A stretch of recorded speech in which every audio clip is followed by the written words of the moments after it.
આપણે કરી રહ્યા છીએ ગૌમુખાસન. ગૌમુખાસનના બંને પગનો આકાર ગાયના મોં જેવો થાય છે, જેથી તેને ગૌમુખાસન પણ કહેવામાં આવે છે. તેના માટે જમણા પગને નીચેમાંથી વાળી નીચે ડાબા પગની પલાઠી વાળીશું, ઉપર જમણા પગની પલાઠી વાળીશું. બંને પગના ઢીંચણ એકબીજા ઉપર આવે તે રીતે બોડીને સેટ કરીશું. ઉપર આપણો જમણો પગ છે તો જમણા હાથને ઉપરની તરફ લઈશું, સ્ટ્રેચ કરી એલ્બો બેન્ડ કરીશું. ડાબો પગ નીચે છે, ડાબા હાથને નીચેથી લઈ જઈશું. બંને હાથને પાછળ ક્લચ કરીશું અને અહીંયા રોકાઈશું આપણે 5 શ્વાસ. રોકાવું છે 1 2 3 4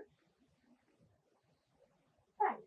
ધીમેથી બંને હાથને રિલેક્સ કરીશું, લેગને પણ રિલેક્સ કરી રિલેક્સેશન.